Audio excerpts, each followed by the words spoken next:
all ticket sales are final, and in capital letters, no refunds or exchanges. So no matter what happens, you're not getting your money back.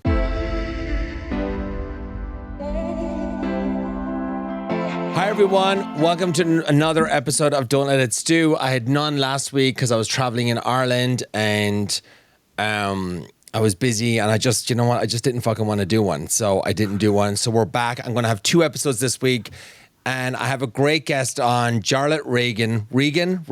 That's right, you got it in one, Regan. Jarlath Regan. He's a comedian and you probably have seen him on Instagram or even on my Instagram because I share a lot of his content on my stories.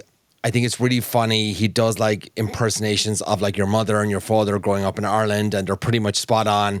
So I think it hits home for all of us. But he has a tour. He's going across America. I think it's your first tour. And I'm going to go see him on April 17th, I believe, right? In Los Angeles? Yes. In Largo. So I'll be there. Go grab tickets. He'll talk about it as we go through. But welcome. How are you? Oh, great to be here, Stu. Thanks so much for having me. I was reading, so like you were a graphic designer and then you were like, I don't want to fucking do that. And then you entered into a competition. So you think you're funny. So it's probably like Last Comic Standing here. Would it be? Well, I actually did Last Comic Standing there too. Did you? They took there's a funny story. They took a whole plane load of us, Irish and Brit comics. And this plane was stacked with talent. Trevor Noah was on the plane with us. Really? So they went worldwide talent search for Last Comic Standing, brought us all to Miami, put us up in a 3-star hotel in Coconut Grove. I love the memory, like 3-star Coconut Grove. Okay. Coconut Grove and $100 per diem every day. We didn't give two shits. We didn't give two shits about getting on the show. It was a free holiday and we had the time of our lives. Like, the reality is you can't measure comedy. It's not a quantifiable thing.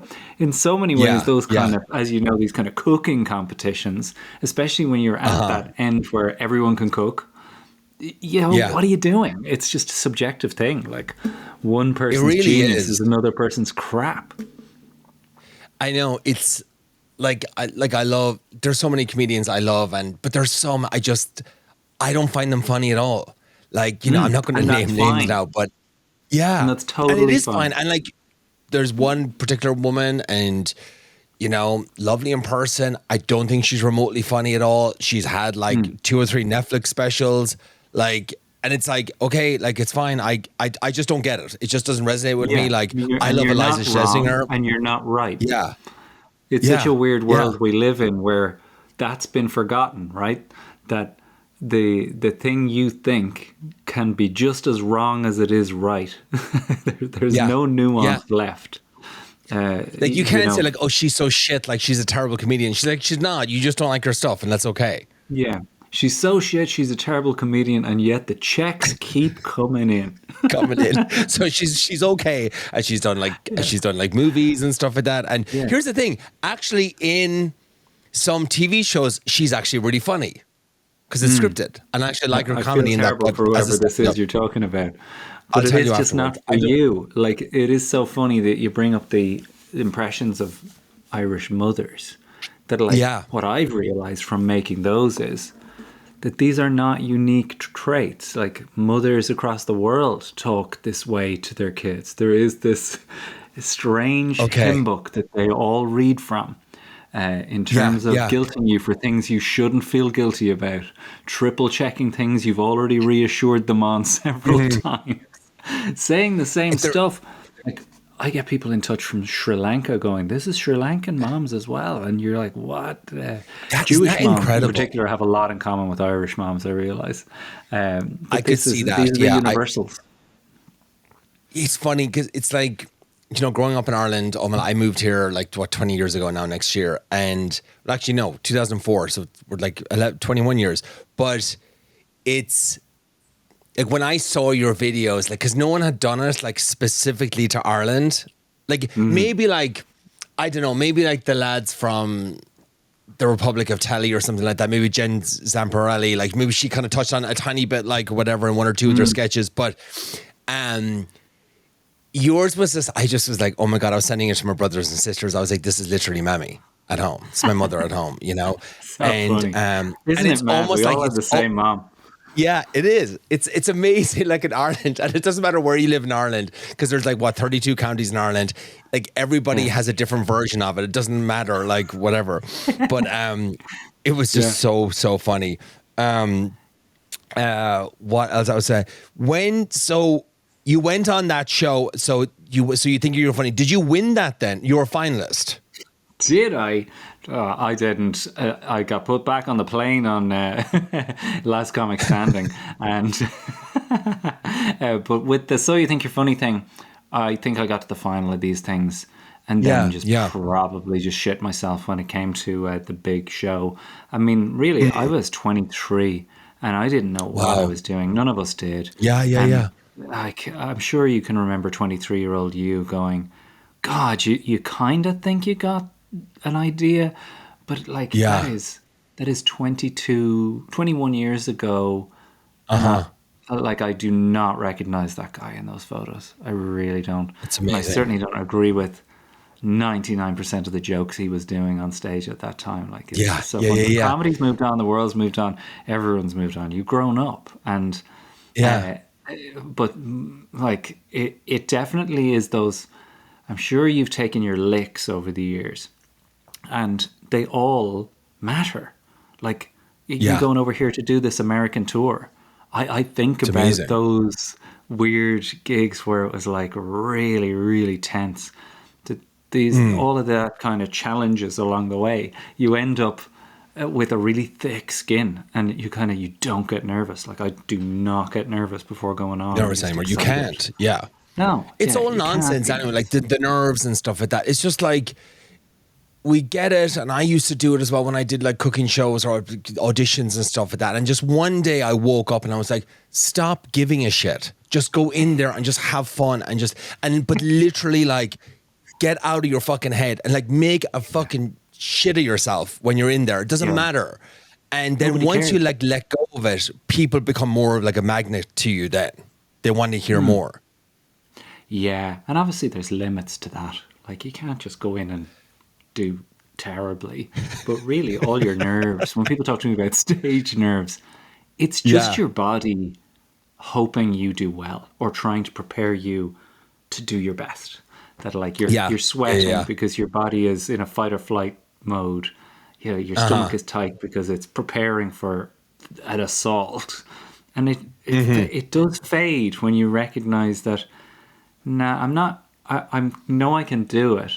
I just want to do it well. And that's really all the nerves are. Absolutely. So I start off every show kind of with a get it off your chest. If you have anything that's kind of bothering you to get off your chest, don't let it stew. I start with, it actually happened this morning, and I haven't said anything yet on it. Now, sometimes I talk about the dog park, and I go to the dog park at 6:00 in the morning every morning. This is the thing I do with Milo. We just go, I get my shit together in the day and what I'm going to do. It's just nice to have my coffee, and it's like dark and like whatever. But there's a guy at the dog park, and it's every morning, and his last name is Murphy or something like that. And he's convinced that he's Irish, and he probably has Irish ancestors, and he always talks to me. And it's like, hey, Irish, what's going on? And it's just like, shut up. I just don't want to talk to you at like 6:00 in the morning. And then he started talking about food this morning, and you should make the mushrooms this week. And like, I'm going to make a lot of money. I'm going to buy a yacht, and then I want to hire you. And then I eat these kind of vegetables. And I'm like kind of in my phone because I'm doing an ingredient list for like work today for a client. And I'm just like, and he's like, oh, you kind of busy? I said, well, I'm just trying to kind of get my kind of ingredients together and stuff like that. But fucking, he's like, oh, I'm going to leave you alone then. I was like, okay, great. And he's like, well, let me tell you one thing though. And he just fucking keeps going again. And then my dog's shit in the corner, and then I have to get up and then get the dog. And then he follows me to pick up the shit, and then goes to put it in the garbage, continues talking. I'm like, fuck. And then his dog is like, name is Murph as well. Get a Murph. I'm just like, I want to kill myself. So like 15 minutes later, he left me alone. I was able to do my ingredient list. But I swear to God, it is a thing in America. And I don't hate Americans. I think it's great. And, you know, there's a lack of history here, I think. And a lot of people here want to kind of like grab onto some kind of ancestral thing and it's fantastic. I think it's amazing. I just can't have the same conversation with this guy 16 times. It's just there's two things going on here, isn't there? There's two things going on. One, it's your peaceful moment between you and your dog. It's your little moment, and he's invading it, right? There's just no respect for boundaries there. There's loads of boundaries that I feel like we've lost sight of. I think we have way more respect for individual space during the pandemic. That's all out the window now. I mean, and it's just like, what, you're walking up on top of me. But you know, the other thing that's going on here is you just don't get away with that shit in Ireland. No, you just don't. Somebody's doing that. It just won't fly. And the reality is, it's probably coming from a good place, isn't it? And that's why you feel like so he's bad. sweet as pie. Yeah, like he's a lovely man, but I just feel like he means well. Is he lonely? But he just needs to talk to people. Read the room. It's a really good off your chest, because so much of stand-up is reading the room. Like comedians have loads of podcasts because they're great listeners. They tend to have the radar on at all times. Comedians are always reading the room. That they're always measuring how well this is going down, and is this the right time for this, or what you're hearing the laughs and measuring what's in those laughs. And sometimes when you meet people who are tone deaf to that like, I'm clearly on my phone trying to do something, it's so immensely jarring, because you think we can never be friends. It is crazy, because it shows that like I'm giving you like 30% attention, and I'm trying to get like this done and whatever, and it's, you know. Do you know what?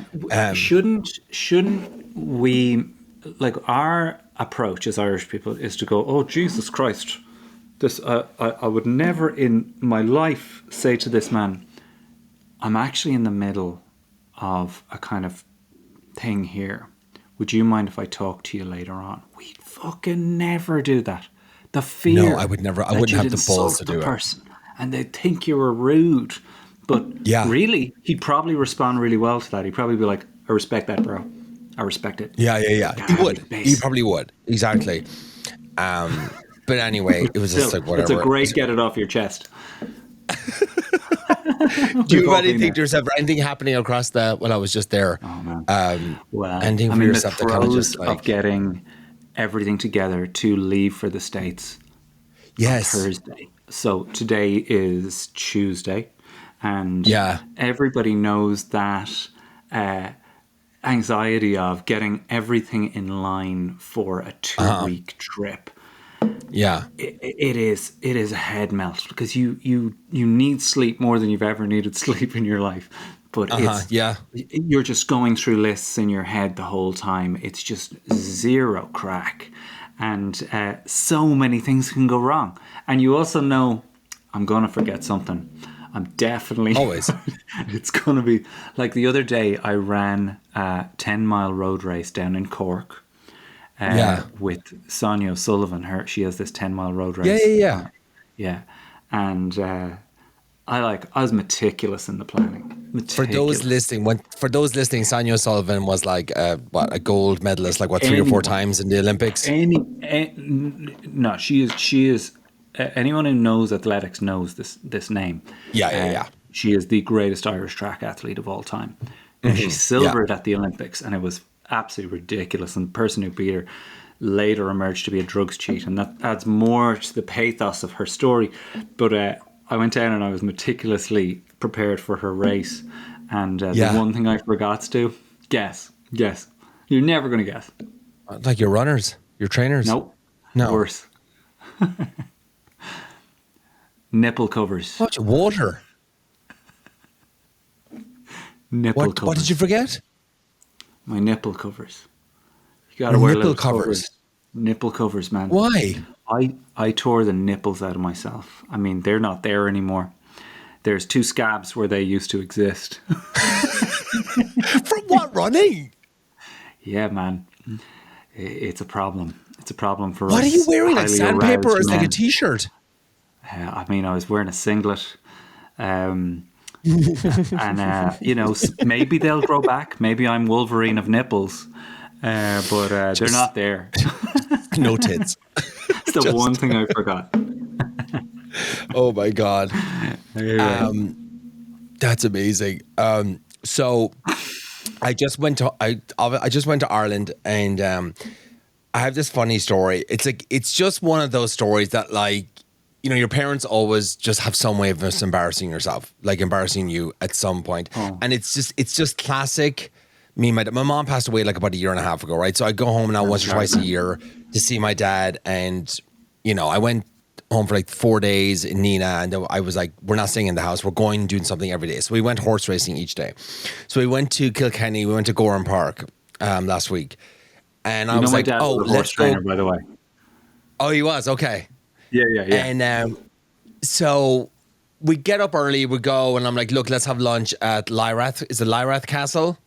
Yeah. Beautiful. Yeah. So it's lovely. This is a lovely hotel. It's in the countryside. It's beautiful. Like Kilkenny's gorgeous, like all that kind of stuff, right? So we pull up, we get there, and it looks like there's a conference on for Daybreak. It's like Centra, you know, it's like Daybreak, the stores. It's basically like 7-Eleven here, okay? And there's a big conference there, probably all the franchise owners, all this kind of stuff. And so we're like, fuck it. Look, we walk in, it's like busy as hell. And I'm like, I don't even know if we can get lunch here. Like, it's just nuts. And I'm like, hey, do you like serve lunch? And they're like, oh yeah, in this bar in here. So we go in, there's just a coffee set up. I'm like, okay, there's no lunch here. So I go, there's another restaurant around the corner. My dad stays there. I said, I'll come back and get you. Let me run around. So I run around. There's like a dining room. It's like the restaurant. It's full. There's people kind of leaving as well. It's probably like 12:45, 1 o'clock. So people are kind of finishing their lunch. I go there's a woman there and she's clearing a table. I'm like, hey, can you still take 2 people for lunch? And she looks at her manager, and the manager's like, yeah, of course. No problem. I said, okay, I'm going to get my father and we're going to come right back. So I go get him. We walk in. The table is set. There's waters there. There's miwadi, which is like basically like orange cordial, whatever. Yeah. And there's like sandwiches on the table, and there's soups on the table. Like, it's all laid out. I'm like, okay. I was like, they're like, here for you. And I was like, yeah, but there's food there. They're like, yeah, it's for you. And I'm like, oh, okay. And she's like, you're part of the conference, aren't you? My father says, we are. And I'm like, Daddy, we're not part of the conference. Like, he's like, just sit the fuck down. Shut up.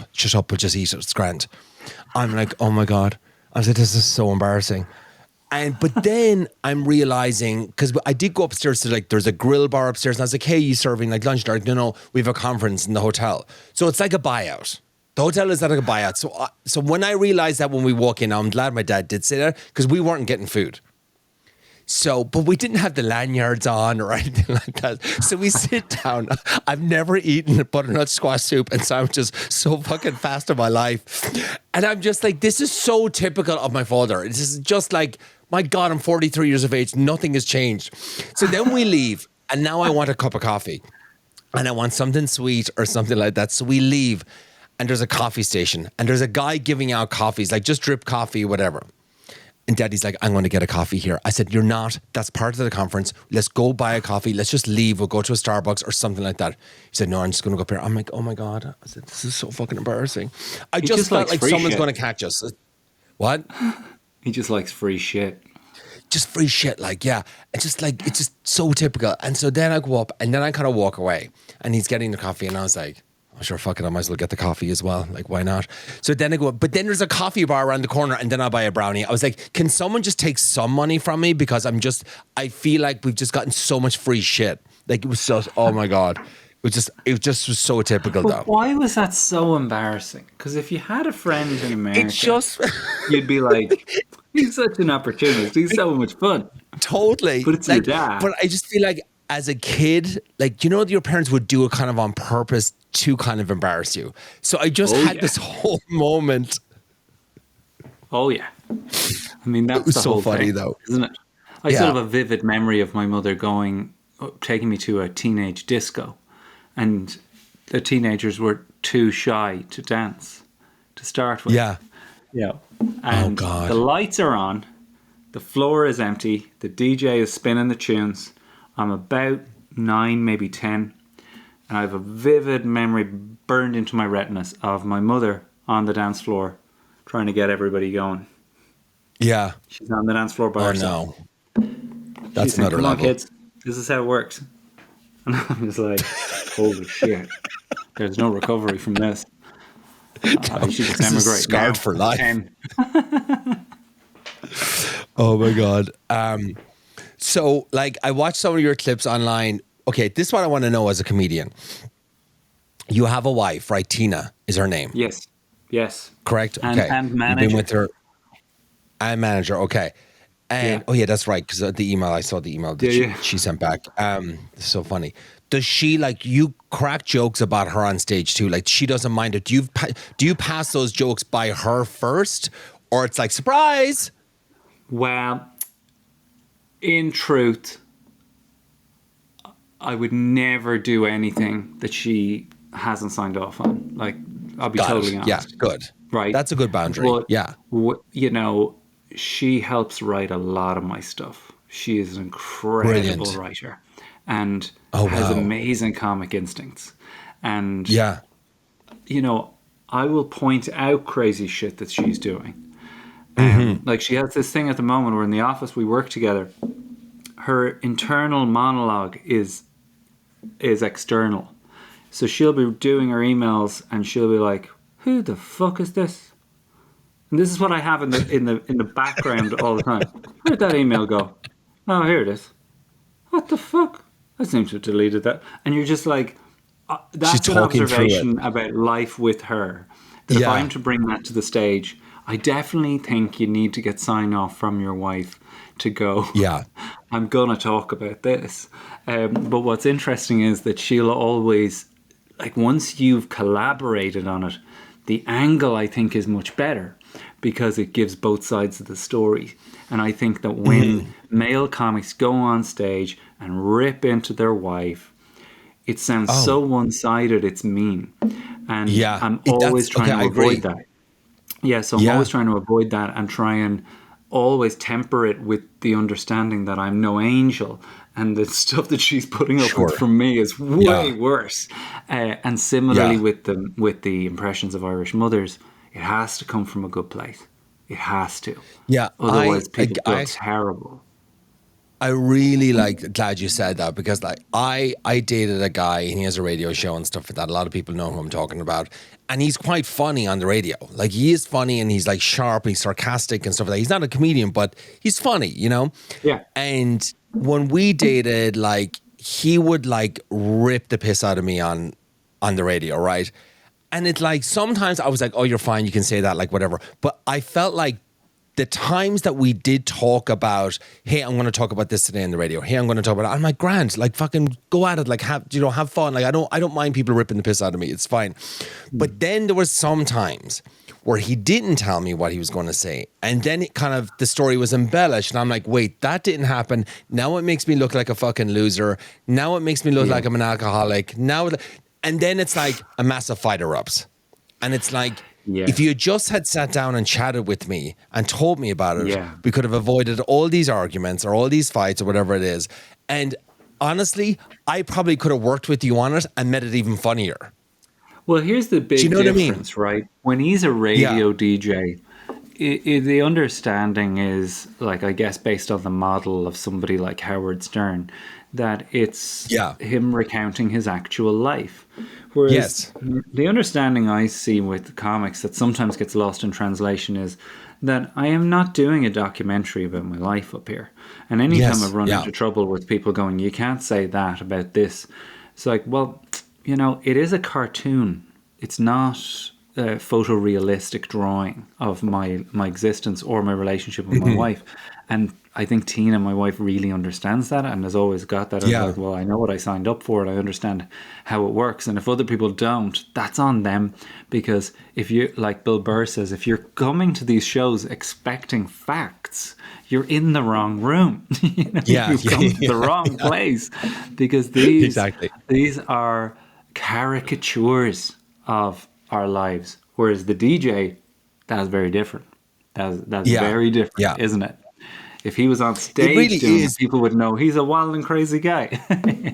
This may or may not be totally rooted in reality. It's embellished. It's creative license. But also, you can take that reality and you can turn it into a great joke, though, or a great piss take, you know, as well. Exactly. You know, it's like, there's great opportunity there. Instead of being like, it coming off mean and aggressive, and it's like, fuck. It's the spirit. It's the spirit of the thing. Not to get too schmaltzy here, but there is a spirit in these things that weirdly we all have a kind of radar for sincerity and authenticity. And when somebody is being unnecessarily mean, it can be really funny. But we all know where the lines are. We know where exactly. You know where the lines are. Punch up and the set the boundaries. Down. You know, you're not here to defend yourself. So I think you see a lot of new comics get that very wrong. And the older, more wise, seasoned campaigners will know. But then occasionally they get it wrong too. You know, everyone gets it wrong. These are jokes. It's an imprecise art. It is. Well, I'm glad you do it that way. It makes sense, and I just think that's the right way it should be done. Did you break up over this? So I just was scrolling this morning. No, there was other reasons, but that was like there was a lot of fucking arguments about shit like that, you know what I mean? Which obviously didn't help. But I saw this morning that the cost of Irish butter could rise over $11 in the USA after tariffs. Now, I'm not here to talk about tariffs or anything like that, or politics or any shite like that, but I buy Kerrygold butter, and I like Kerrygold butter, and this is actually, it is so good, and it is the best butter to buy. Now, butter goes to $11 like for 8 ounces, or it's not even a pound of butter, it's about 8 ounces here. Like, I don't think I'll be buying it if it goes to $11. Do you know what I mean? But like, I don't know what people are going to do, because a lot of people like Irish butter here. A lot of bakers bake with it. And especially me as a chef, and I have clients and so forth, this is the only butter I use. I just can't believe this. What do you think? You're like, buy for €6. I mean, tariffs are sales taxes that we pay. Yeah. And it is so funny to me that nobody has been able to explain that to the person who said these are a great idea and they're going to lower prices for everyone. A lot, 90% of the shit you buy is going to be more expensive now. Yeah. But nobody, it's amazing, is able to get that through to this person. This person can remain nameless. But that's very funny. That is just very funny to me, that like, it's dark and it eventually will go in. But well, eventually they'll see it, and it's like until they see it, then they'll understand it, because it has to has to show up at their back door and their front door, and then is they'll know. Great butter though, and it is. This is the thing: is there's no substitute for it. No, there's not. You can't get something just like it, and you certainly there's not. And like maybe like the French butters, or some nice French butters out there, but that's gonna probably be the same thing too. It's going to be the same thing. You know what I mean? So, I don't know if there's butter's such a good one though, isn't it? Because it's so fundamental. Yeah. It is such an essential part of cooking that it is interesting. I think you're right. You've reached your price point where you're like, I wouldn't go that far. But then how different will things start to taste? That's the question, right? Yeah. It is. It's just, I don't know. I don't know what's going to happen with it. But, it's I don't know. I'm just going to be not cooking with butter anymore. It's just going to be using olive oil now, I guess. Probably healthier anyway. Butter in anything from now on. Yeah, just that's it. You just don't get butter anymore. All right, so I sent this to you. We're going to finish up with this, and I've been talking about this for weeks now. I feel like no one's talking about it on podcasts. Yeah. Fyre Festival. I am obsessed with this guy, Billy McFarland. As you know, everybody, he did Fyre Festival 1. It was a complete fucking mess. He stole money. It just took everybody's money. No refunds, the whole thing. He went to jail for a few years, got out, and now he's doing Fyre Festival 2. So it's in hot water again. Baja California, sir. Mexico has officially denied the Fyre Festival 2 has permission to take place there. Despite tickets being sold, local officials say no application has been filed for the event and the location has not been approved. Now, it's a deja vu disaster. The Mexican officials shut it down. There's no lessons learned. The buyer beware. Everybody's reacting to it, but it's like, it's a sequel nobody asked for, basically. I think, this is what I think. Now we have the blame game, right? And according to Men's Journal magazine, this was, I think, a few weeks ago, they specifically said on the website, when you were buying tickets for this, with no location and no talent booked or anything like that, people were fucking buying tickets. All ticket sales are final. And in capital letters, no refunds or exchanges. So no matter what happens, you're not getting your money back. It doesn't matter if the show happens or it doesn't happen or whatnot. And now there's this, the Mexican government or people are saying we never got a request.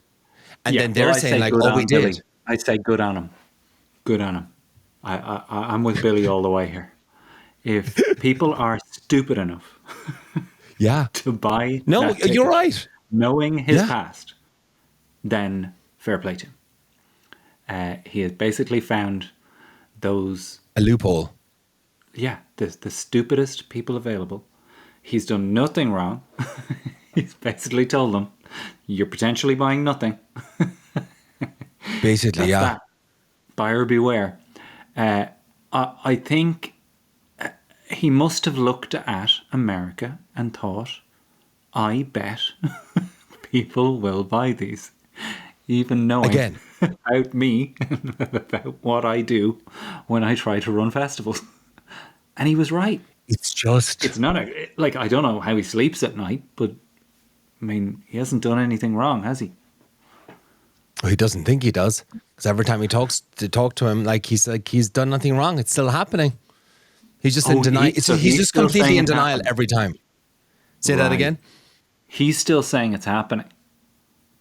Oh yeah, but now it's TMZ report on it a lot, and so that's where I kind of get the latest information on it. But the whole thing just feels like a satire. It's just like this sketch that just keeps going on, because it's meant to happen next month. And it was on one location, and then it moved to another location, and now it's not happening. He just keeps the story going. Yeah, it's a prank. It's a large-scale prank. On everyone dumb enough to do this. I always said that the Fyre Festival documentary always reminded me of the Edinburgh Fringe Festival in Scotland, where hundreds and thousands of comics, up-and-coming comics, will pay insane amounts of money just to go on the hope that maybe this will be good. They all get rinsed. They all get sick.